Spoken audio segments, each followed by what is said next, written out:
con respecto de lo que provoca, por un lado, la sequía y el estiaje, por la falta de lluvias, y después el exceso de lluvias, ¿no? Entonces, problemas porque hay sequía o porque hay estiaje, problemas porque hay lluvia en exceso, como ayer. Pero finalmente, en horas de la noche, entiendo, en algunos sectores de la capital de la República hubo cortes de energía. Lo cuestionable es que se informe de los cortes de energía cuando estos cortes ya estaban ejecutados, ¿no? Si iba a ocurrir, como bien informaba ayer el ministro Luque a través de sus redes sociales, inconvenientes por todo lo que va arrastrando el agua, esto generó que el sedimento afecte a, entiendo que al menos 3 centrales hidroeléctricas, una de ellas Coca-Cola Sinclair, que pudo poner a trabajar 2 turbinas al final de la jornada de ayer para poder nuevamente reactivar el fluido eléctrico. Lo cuestionable era eso, que los cortes ya estaban ejecutados y en ese momento recién se le estaba informando a la gente de que por efecto del exceso de lluvias y todo lo que esto provocó, ¿no? La carga de sedimentos, de rocas, de tierra, de lodo, los problemas a las centrales hidroeléctricas, iba a haber cortes de energía. Me parece que por ahí quizás lo que hizo falta era un poquito más de agilidad, de prolijidad a la hora de informar a los ciudadanos. Pero nuevamente, ¿no? Cortes de energía ahora por exceso de lluvias, y eso ayer muchos ciudadanos comentaban en redes sociales. Puede resultar incluso un poco anecdótico el asunto, pero así pasamos, ¿no? En cuestión de meses, ¿no? De enfrentar cortes de energía por falta de lluvia a también terminar soportando cortes de fluido eléctrico por el exceso de lluvia en este caso. Pero lo deseable en este momento, más allá de estos asuntos, es que se pueda atender de manera oportuna con todo lo que está a manos del Estado, con toda la capacidad que tiene el Estado, y ahí probablemente también, si es que es necesario, sumar desde otras provincias u otros cantones cercanos a los que resultaron afectados, con maquinaria, con personal, con logística, pues también estaría bueno, ¿no? Pero el gobierno a esta hora debería estar ya, como entiendo, ayer en horas de la noche se trasladaban algunos ministros de Estado. No he visto tampoco ningún pronunciamiento del presidente de la República con respecto de estas emergencias. Ustedes me dirán si es que me equivoco, pero digamos, lo que se ha visto es únicamente la réplica de las publicaciones de las cuentas oficiales y de los ministros que a esta hora se han trasladado a este lugar, ¿no? Uno de ellos, Roberto Luque, que ayer decía que estaban atendiendo la emergencia ocurrida en Baños desde temprano, con una cargadora frontal del M-Top, una cargadora frontal y 2 retroexcavadoras del GAF de Baños y 2 retroexcavadoras del GAT parroquial de Río Verde y del GAT parroquial de Ulva.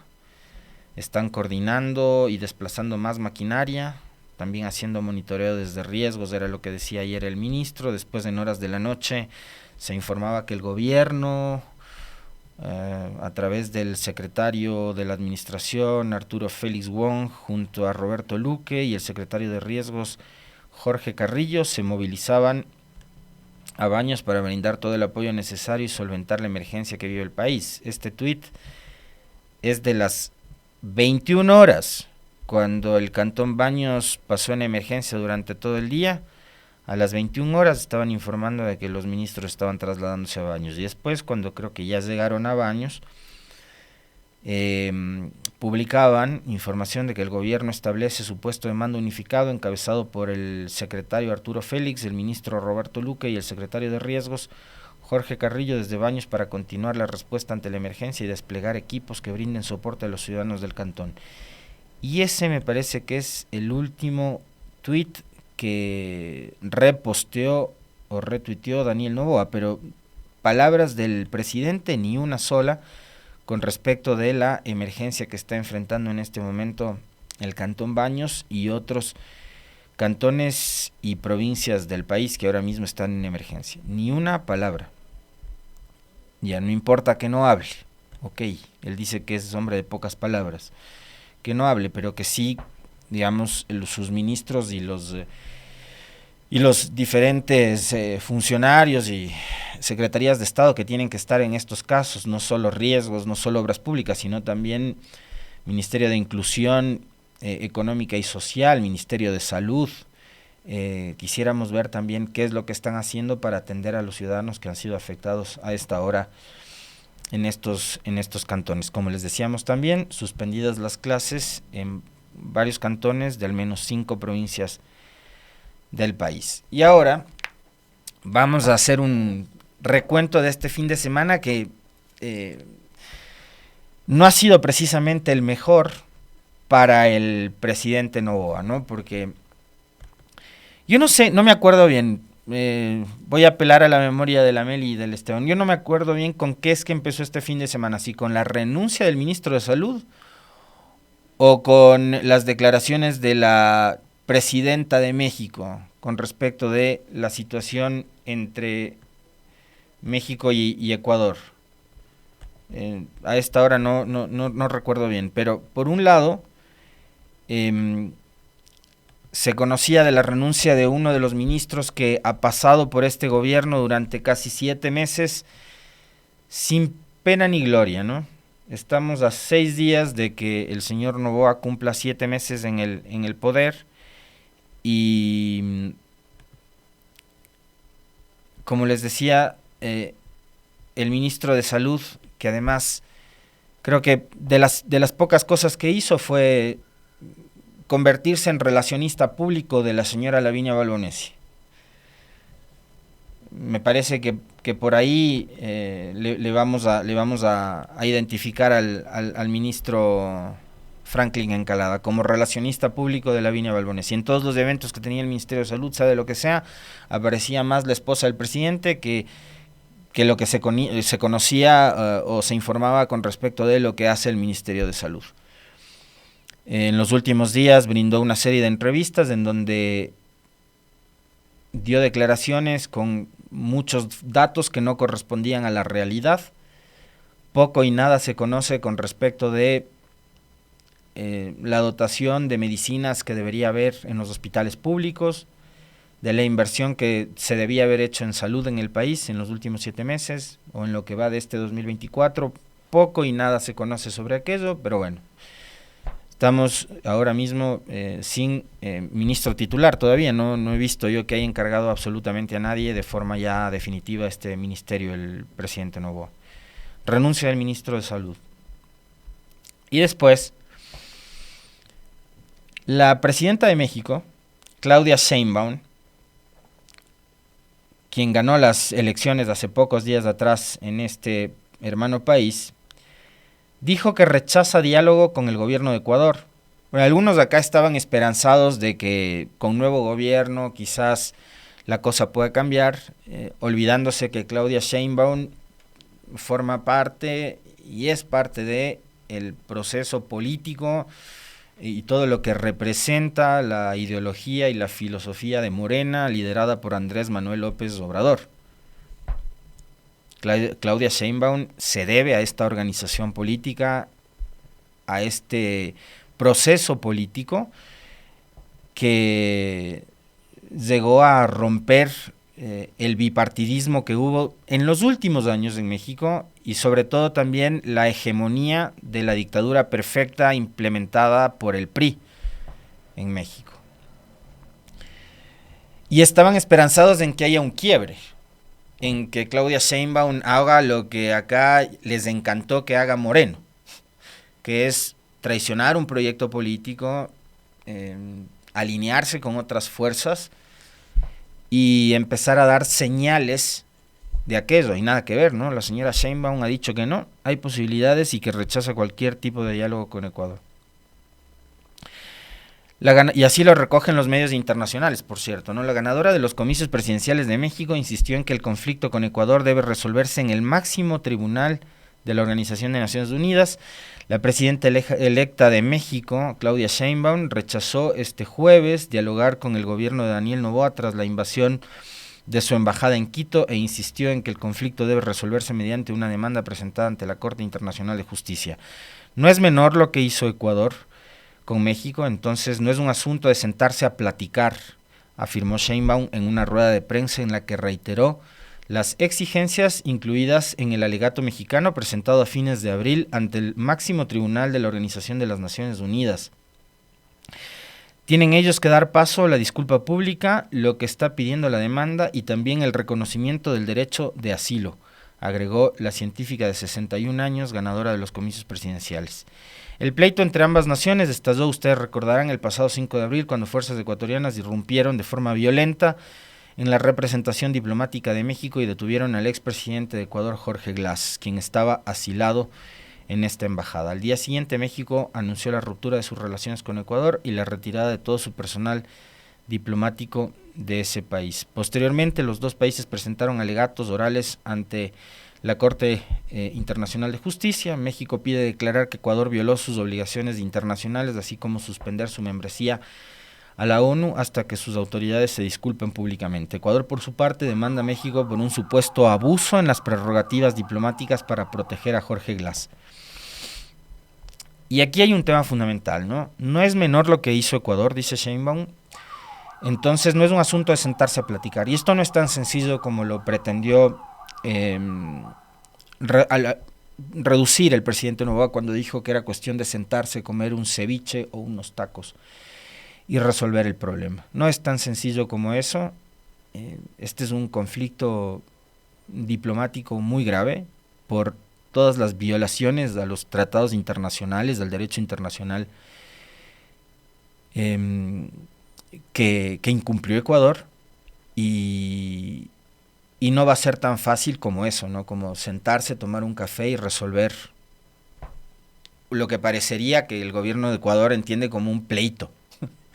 Y evidentemente no se trata de un pleito, ¿no? Este es un conflicto internacional muy delicado, muy grave, que además me parece que tocó fibras muy sensibles en un país que tiene una tradición histórica en el manejo de las relaciones internacionales como es México, y que indudablemente pues no se va a resolver por una vía tan sencilla como la del ceviche o los tacos, ¿no?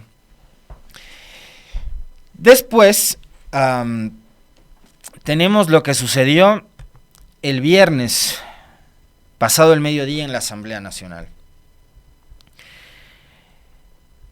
La Asamblea no autorizó el juicio penal en contra de Verónica Abad. La nota está en la web de Radio Pichincha. El oficialismo se lavó las manos, pues no mocionó que se levante la inmunidad en contra de la vicepresidenta Abad. Con 75 votos a favor, 38 en contra y 20 abstenciones de 133 asambleístas presentes, el Pleno de la Asamblea Nacional negó la solicitud de la Corte Nacional de Justicia de levantar, más bien de autorizar el enjuiciamiento penal en contra de Abad. Fue la asambleísta Gisela Molina quien hizo esta moción, pues sostuvo que el caso de Verónica Abad puede sentar un pésimo precedente sobre la participación de las mujeres en política.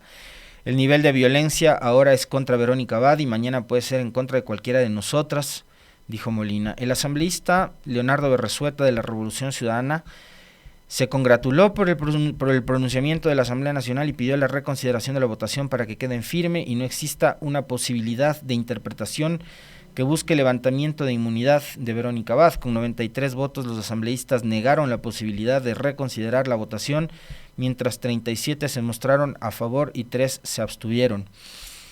La Asamblea Nacional se pronunció a través de un comunicado en el que dicen que el Pleno de la Asamblea Nacional, dada la reserva declarada por la jueza de la Sala Penal Militar, Penal Policial, Tránsito, Corrupción y Crimen Organizado de la Corte Nacional de Justicia, al no contar con la información suficiente que permita dilucidar la pertinencia de la solicitud enviada, y más aún cuando se evidencia que en la misma razón sentada dentro del juicio existen errores, los cuales solo pueden ser solventados con la revisión total del expediente, no ha podido conocer ni discutir ningún documento del expediente del juicio número Ahí ponen el número del juicio, que es larguísimo. Motivo de la solicitud de autorización para el enjuiciamiento penal de la ciudadana María Verónica Abad en su calidad de vicepresidenta de la República del Ecuador.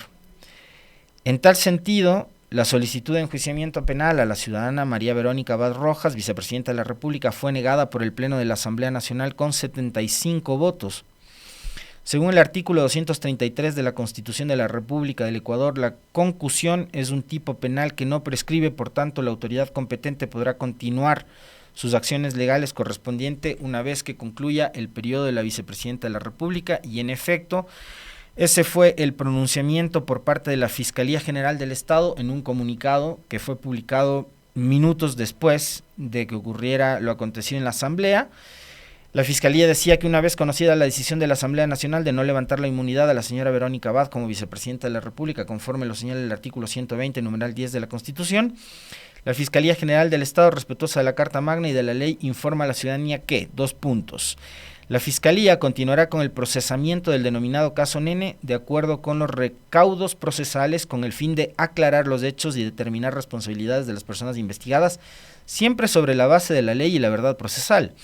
Esta institución reafirma sus compromisos con la ciudadanía de luchar contra la corrupción. Por tanto, y aquí lo importante, seguirá el proceso contra la persona investigada una vez que termine su periodo como vicepresidenta. Es decir, que la señora Abad en mayo del 2025 tendrá que enfrentar a la justicia. Así de simple.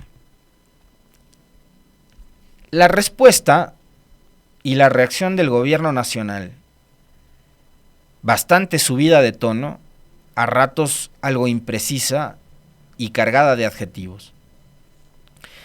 Su título: PSC, RC y Construye salvan a Abad. No deberían estar tan resentidos. Abad es vicepresidenta de Noboa. Quien la eligió como compañera de fórmula fue él. Y así como nosotros lo dijéramos durante las últimas 2 semanas, lo mencionaba también en su discurso la señora Molina y lo mencionaba también Leonardo Berrazueta, los dos que emocionaron la votación del pasado viernes. Quien tenía que hacerse cargo de la señora Abad era el señor Noboa y su gobierno. Así que ahora simplemente van a tener que hacerse cargo de eso. La votación en la Asamblea Nacional es la evidencia más clara de lo que ya conocíamos. Un sucio pacto político en el que prima la impunidad y los intereses personales partidarios por encima de la dignidad y la justicia que merece el país y sus ciudadanos.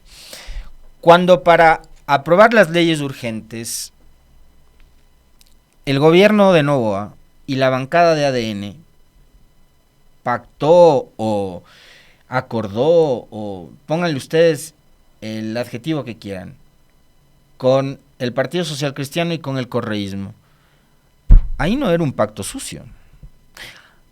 Ahí estas organizaciones políticas no estaban interesadas o preocupadas única y exclusivamente por sus intereses particulares. No, ahí eran patriotas, ¿no?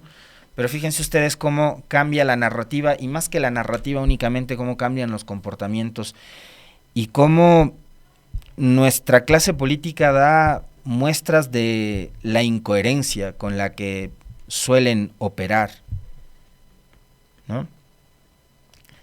Al inicio del gobierno, entre noviembre, diciembre, enero, febrero, marzo, hasta antes de la consulta popular y de eventos como el del 5 de abril,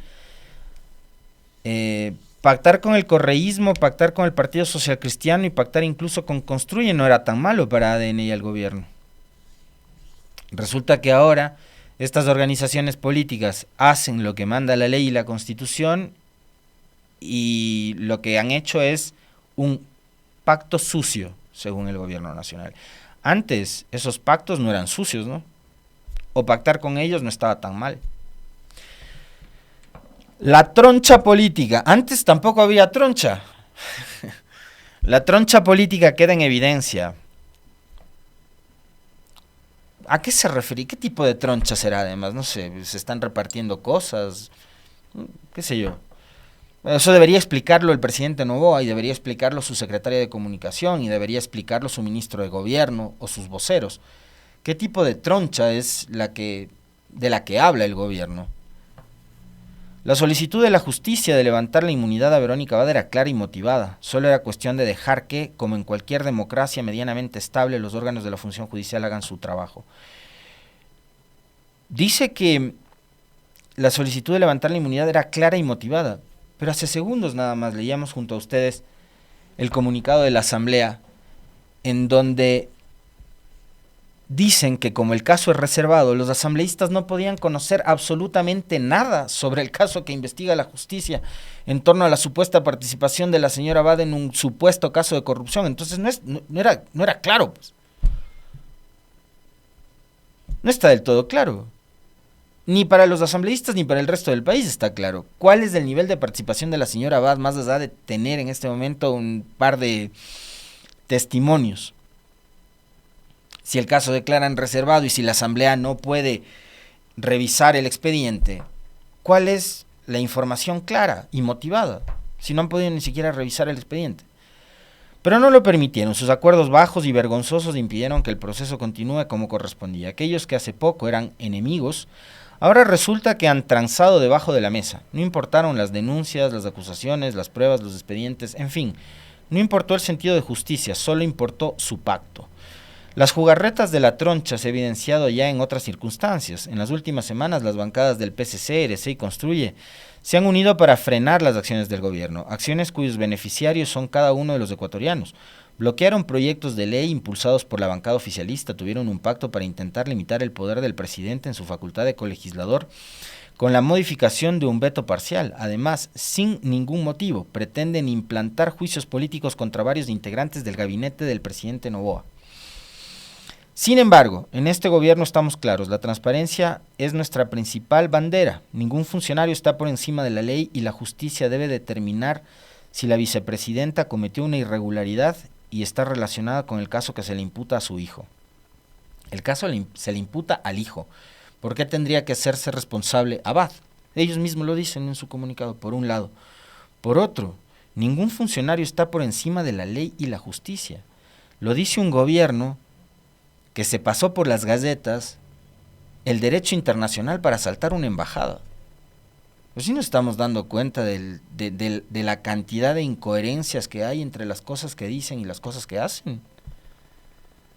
¿Se darán cuenta de las cosas que redactan? Y yo creo que sí se dan cuenta, pero ¿saben qué es lo más preocupante? Y lamento tener que decirlo, y una vez más, esta no es una crítica ya únicamente a los que gobiernan, o a los que redactan estos comunicados. Increíbles estos comunicados, ¿no? Sino a nosotros como ciudadanía, como sociedad, como electores, porque somos los que vamos a ir ya mismo en febrero nuevamente a votar. Esta gente dice lo que dice y hace gala de la incoherencia, porque hay un enorme sector de la población que les cree. Ese es el grave problema. El problema es que ellos hacen lo que hacen y dicen lo que dicen porque hay un enorme sector de la sociedad que les cree.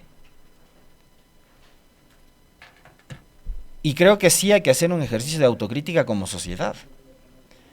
Porque si ellos dicen lo que dicen y hacen lo que hacen, convencidos además de que están haciendo lo correcto, es porque hay un sector de la sociedad que también cree que lo que están haciendo es lo correcto. Y lo que están haciendo es, en buena medida también, y lo que han venido haciendo es mentir.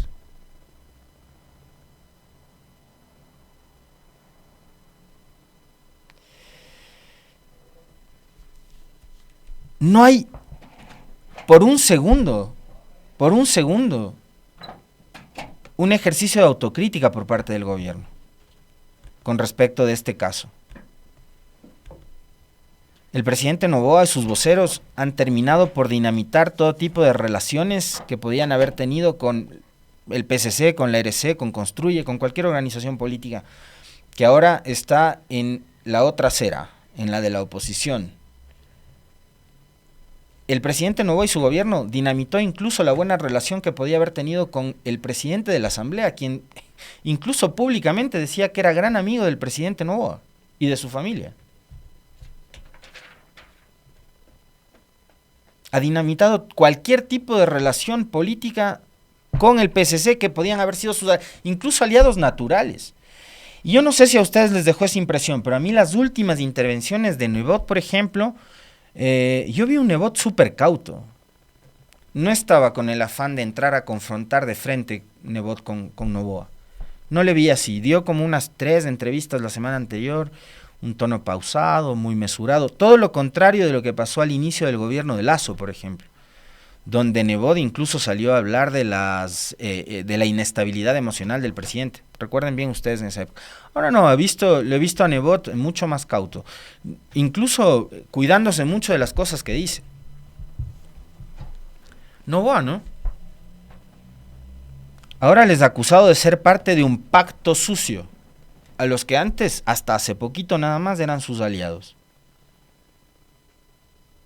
Increíble, increíble. Y así va sumando algunas derrotas el presidente Noboa, que las señalaba el profe en su editorial. Algunas derrotas, producto de sus propios errores. Errores que probablemente tienen que ver indudablemente con la inmadurez, por un lado, pero un presidente joven puede estar bien asesorado. La pregunta es, los asesores, ¿qué le dicen al presidente? ¿Qué le recomiendan? ¿Qué le sugieren? Y lejos de ese Noboa que nos hablaba del techo que tenía el anti y de lo infinito que era el pro, ya no queda absolutamente nada, porque este comunicado que habla de pactos sucios, de tronchas, lo único que hace es polarizar todavía más al país y la forma de hacer política, considerando que estamos ya a punto de entrar nuevamente a un proceso eleccionario, una pre-campaña electoral, en donde seguramente, como pasó durante el 2023, como pasó durante el 2021, empezarán a sacarse los ojos entre unos y otros. Y los ecuatorianos, claro, vamos a estar en medio, todos vamos a estar en medio. Los de izquierda, los de derecha, los de centro, los apolíticos, los apartidistas, todos vamos a estar en el medio de las disputas entre estos señores, entre Noboa y la oposición, que se empiezan a sacar los ojos, a decirse de todo, a través de comunicados, a través de sus vocerías, y los ecuatorianos en medio de una ola de violencia brutal que nuevamente vive el país, con récords que nos ponen ahora con Durán, por ejemplo, como la ciudad más insegura del mundo, y así por el estilo. Sin empleo, sin trabajo, sin generación de producción, sin inversión pública. En medio estamos todos los ecuatorianos. Entonces los señores se siguen peleando. Eso es lo que nos queda de este fin de semana. Y claro, no todo es malo. Yo les decía que el viernes anterior en el comentario, que no les pude acompañar acá, iba a estar en Puerto Quito, y ahí la cosa, digamos, en algo cambió, porque las noticias en el ámbito local, en contrasentido, en contrapartida de lo que pasa en el ámbito nacional, son positivas. Yo me imagino que lo mismo pasará en otros municipios, en otras prefecturas. Hoy en día el noroccidente de Pichincha y Puerto Quito cuentan con un centro Pichincha Bicentenaria, con atención en salud, con atención del Centro Integral Huarmi para atender casos de violencia. Una inversión, además que se suma a la inversión en vialidad que está haciendo la prefectura, súper importante en la zona del noroccidente, pero que tiene que ver con atender cosas que son las que hoy está demandando la población. Instalaciones de primera para atender a los pacientes de Pichincha Humana, con servicio de medicina, y locales, y un local de primera de igual manera para atender a personas víctimas de violencia de género, víctimas de violencia intrafamiliar en el centro Huarmi. Esto en Puerto Quito para atención de todo el noroccidente de Pichincha. Y así vemos en otras provincias de igual manera que hay gobiernos locales que están atendiendo a la gente, que están cerca de la gente y que no han escapado tampoco de ser atacados, ¿no?, por los voceros que les acusan de estar simplemente para organizar conciertos o festivales o fiestas, ¿no? Pero son finalmente los que están atendiendo de manera más oportuna y más cercana a los ciudadanos. Mientras del otro lado vemos todo lo que les acabo de relatar. Un conflicto que parece no tener fin entre el presidente Noboa y ahora sus detractores políticos que antes eran sus aliados, como por ejemplo el Partido Social Cristiano.